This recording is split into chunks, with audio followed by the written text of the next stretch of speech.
The Honourable Leader of the Official Opposition.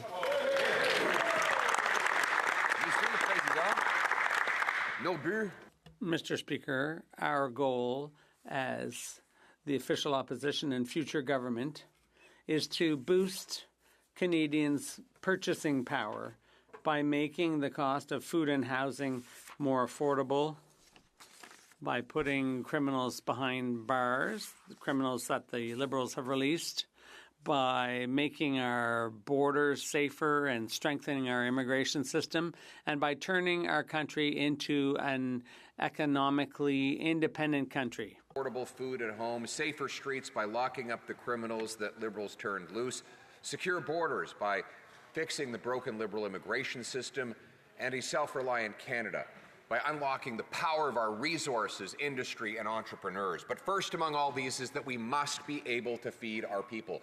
Conservatives believe that everyone, our families, our seniors, our workers, deserve nutritious, delicious, affordable food on their tables. Meat and potatoes night after night, not as a once-in-a-while treat.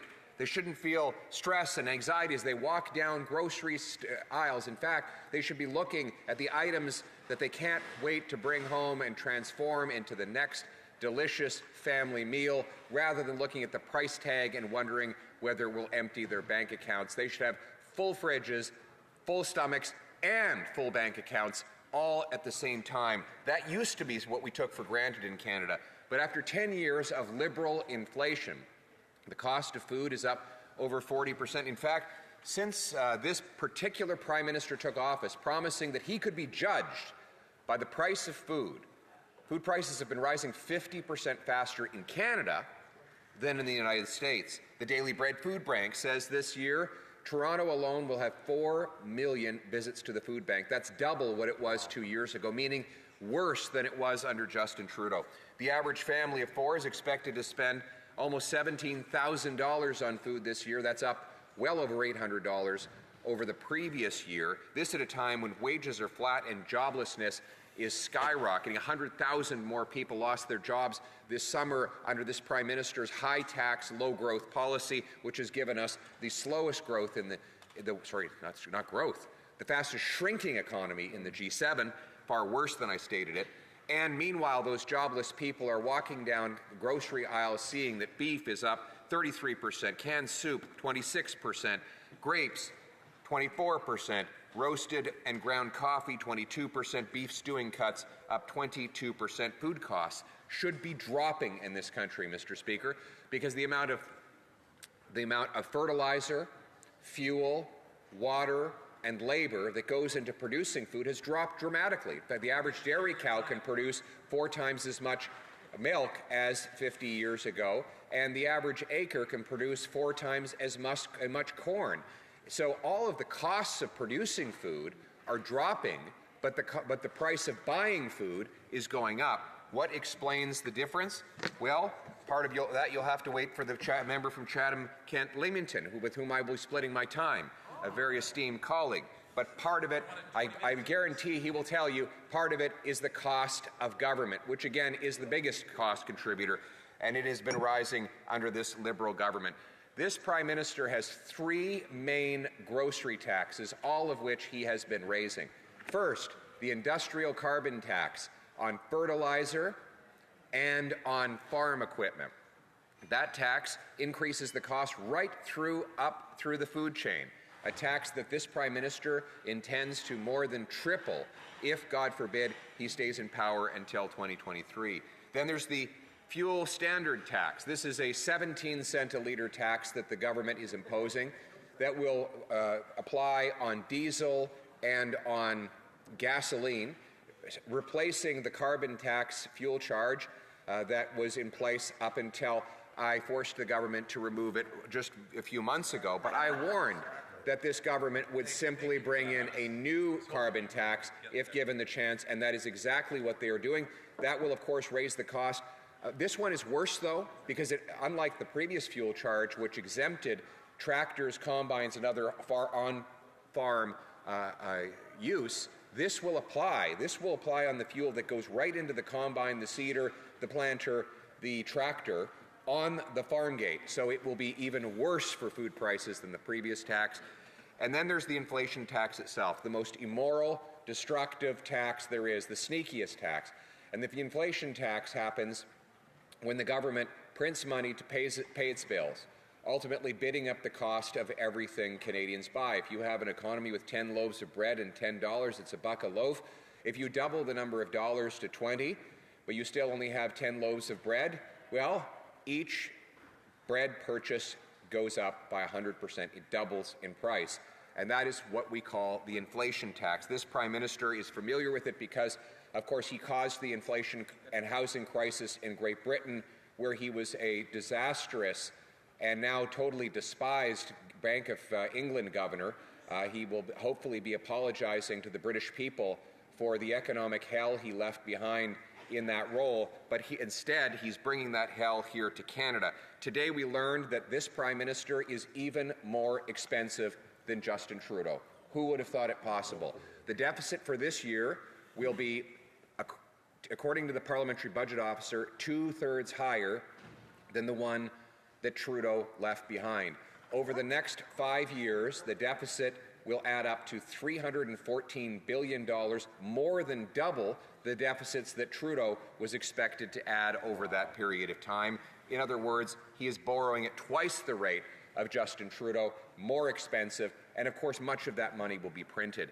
Already, the Bank of Canada is signaling that it is again doing away with its main mandate, which is to fight inflation. They've taken that mandate off of the main webpage, where they used to describe their mission as low and stable inflation, and they've replaced it with a grand pronouncement that they're not just any bank, they are the central bank, Mr. Speaker. What they really mean is that they're going back to printing money to pay for a Prime Minister who cannot control himself. Every dollar this Liberal Prime Minister spends comes out of the pockets of Canadians, in direct taxes or inflation taxes. Mr. Speaker, that member across the way, I think he's the whip. Is it the whip? Yeah. He's saying he doesn't know that the Bank of Canada had a website. Another example of a Liberal who should do a little bit more research before opening his mouth, Mr. Speaker. And he doesn't. There's a lot of things that they don't know over there, or that they don't want Canadians to know. We know that inflation is very good for Brookfield because the CEO of that company said so. He said that his company profits from inflation, so the Prime Minister will get richer as he makes Canadians poorer and hungrier through his inflation tax. Our goal on this side of the House is exactly the opposite. C'est la raison pour laquelle nous That's why we're proposing to eliminate grocery taxes. We think we can reduce the cost of groceries by scrapping the industrial carbon tax, which is causing prices for fertilizer to go up, by eliminating the taxes on diesel and gas in order to allow farmers to produce and transport food more efficiently, and finally, by eliminating the money printing deficits, the inflation tax. By cutting all these taxes and by stopping bogus refugee claims from going forward, we can ensure that there's no financial deficit nor any nutritional deficit for Canadians who work hard. They should be able to afford food, delicious, affordable food, to bring their families together around an extraordinary quality of living. This is possible in our country. We are blessed with geographic advantages, demographic advantages, and economic advantages. We have a beautiful future ahead of us if we make the right decisions. And this should start by scrapping the grocery taxes. Stop taxing food. Allow Canadians to have nutritious, delicious food. Make this a country where anyone who's worked hard can enjoy meat and potatoes on their table in a beautiful house that they own, on a safe street with a wonderful Canadian flag hanging off the front porch. Thank you. Comments, questions et commentaires. The Honourable Chief Government Whip. Mr. Speaker, the Leader of the Opposition, Senior Political Advisor, Jenny Byrne, does she still work for Loblaws, yes or no? The Honourable Leader of the Official Opposition. Mr. Speaker, of course not. Mr. Speaker. And the answer to his question, the question really is, we have the ultimate corporate lobbyist as the Prime Minister of Canada. What is he lobbying for? Tax evasion. His investments are stashed away in offshore Caribbean bank accounts where they don't pay the taxes that Canadian pays. He wants to force Canadians to subsidize the electric car production system that profits Brookfield. He wants Canadians to pay higher inflation, which the CEO of Brookfield said would profit his company. We have a corporate lobbyist as our Prime Minister, and that's why a small group of people are getting rich, making everyone else poor. Questions and comments. The honourable member for Drummond. Mr. Speaker, I would like to hear what the Leader of the Opposition continue to talk about the Prime Minister's interests in all of the things that are increasing inflation, but I think the Leader will be able to answer questions later about that. But let's go back to the issue of the day, is the cost of groceries. The Conservatives are proposing to abolish a lot of taxes, the carbon tax, with a plastic ban. But I'd like to hear what the Leader has to say about the Conservatives' plan to fight the climate crisis, because whether they agree, whether it exists or not, it is there. It has an effect on agriculture, and we'll have to deal with all these tax cuts, and as well as on the price of carbon. We're proposing to export our clean natural gas and other types of energy to replace much dirtier energy abroad. And that's the Conservative approach. But I forgot to mention another tax. That's the plastics tax that the Liberals want to impose, a tax on food by banning plastic.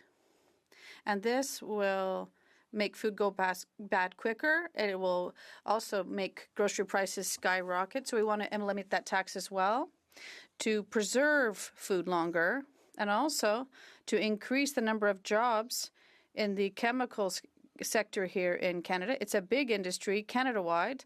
So let's eliminate all taxes on groceries so we can have more jobs and so that Canadians can eat better and more affordably. The honourable member for Edmonton West. I'd like to thank my colleague for his excellent speech. The Parliamentary Budget Officer's fiscal update today truly is a horror story. It is showing in the next 5 years we'll be paying over $80 billion a year for interest on the Liberal debt. That's far more than we're actually paying for our health care transfers in the country. I wonder if my colleague could opine on his beliefs about the government spending more money on interest than helping out with health care. Leader of the Official Opposition. It's more money for bankers and less for nurses, Mr. Speaker. And I know that the Prime Minister likes that. He likes to allow bankers to benefit, people who work for banks rather than taxpayers. And that's why he has no issue doubling the deficit for the next 5 years, doubling it with respect to the deficit that was left behind by Justin Trudeau. It's hard to believe that we now have a Prime Minister who costs even more than Justin Trudeau. It was unimaginable, Mr. Speaker. And I would also add that the deficits set out by the PBO don't even include increases for the army that the Prime Minister has committed to, but it was in the platform. So these deficits are out of control. Every dollar that this Prime Minister spends comes from the pockets of Canadians who don't have this money. So we have to eliminate the deficit and the inflationary taxes of this Prime Minister. Debate, reprise du débat. The honourable member for Chatham-Kent-Leamington.